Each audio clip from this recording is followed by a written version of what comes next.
Sean Connery was a man who redefined masculinity for the 20th century, a blend of raw, Scottish power and an effortless, high society polish. While the world saw him as the ultimate predator of the golden age of cinema, Connery's personal views on beauty were surprisingly disciplined and grounded in a rejection of the superficial. He didn't care for the manufactured look of Hollywood starlets or the heavy-handed artifice of the studio system. Instead, he looked for what he famously called character in the bone. To Connery, beauty was a combination of athletic vitality, intellectual independence, and a refusal to be intimidated by his own towering presence.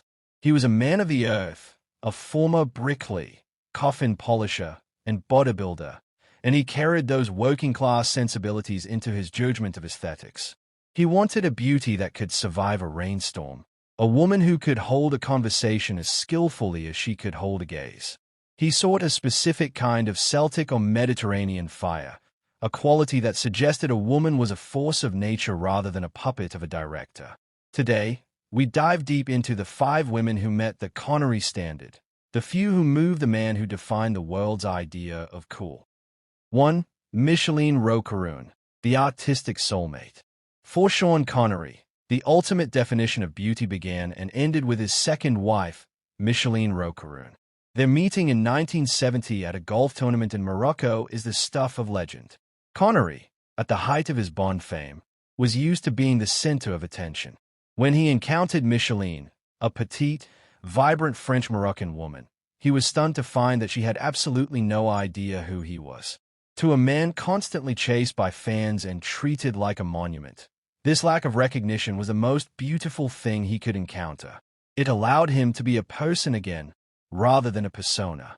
Micheline was a world-class painter, and Connery often remarked that her beauty came from her inner light and her refusal to be a Bond girl in real life. He admired the way she saw the world, through the eyes of an artist who understood color, form, and shadow. Her beauty wasn't just in her features, which remained striking well into her 90s, but in her independence. She was a firebrand who possessed a spirit that rivaled his own. Their 45-year marriage was built on a foundation of mutual respect and a shared love for the unvarnished truth. Connery often spoke about her perceptive eyes, noting that she could see through any facade he tried to put up. He found her most beautiful when she was focused on her canvas or competing fiercely on the golf course.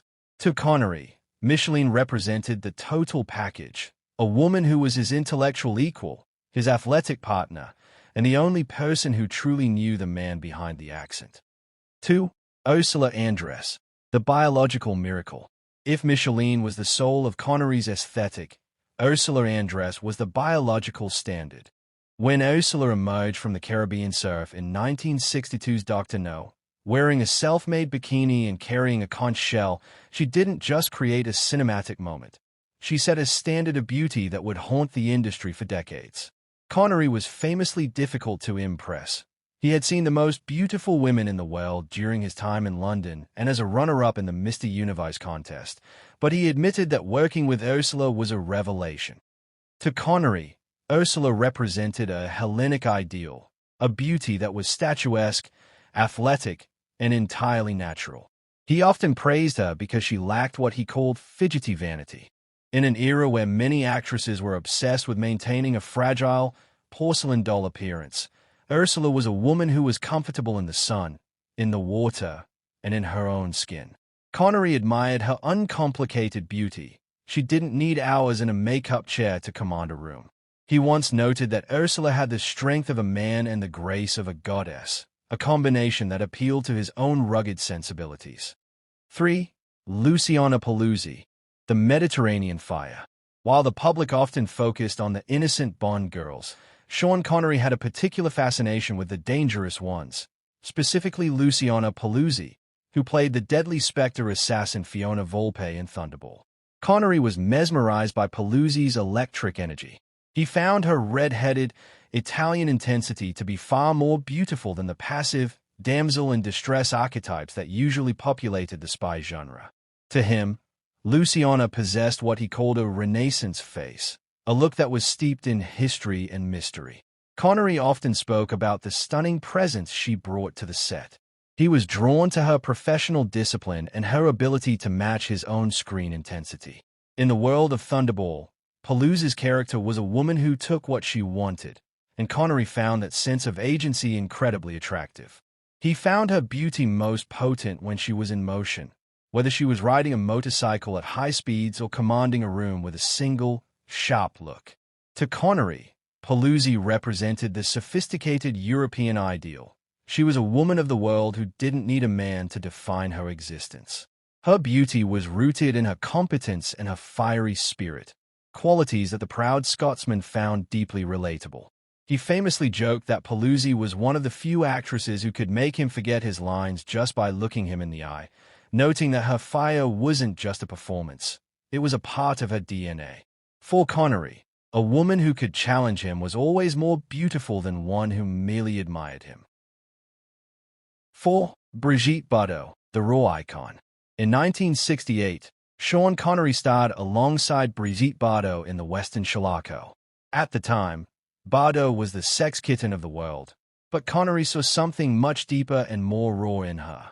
He was fascinated by her animalistic beauty, a quality that was unrefined, unapologetic, and completely indifferent to the opinions of others. Connery, who often felt trapped by the suit and tie expectations of James Bond, felt a kinship with Bardot's rebellious nature. He found her beauty to be earthy rather than ethereal. While other actresses of the time were perfectly coiffed, Bardot was famous for her just rolled out of bed hair and her barefoot elegance. This lack of pretension was exactly what Connery looked for in a woman. He admired her pout, not as a pose, but as a sign of her genuine, untamable personality. During the filming of Shalako in the harsh Spanish desert, Connery observed that Bardot didn't complain about the dust or the heat. She embraced the elements.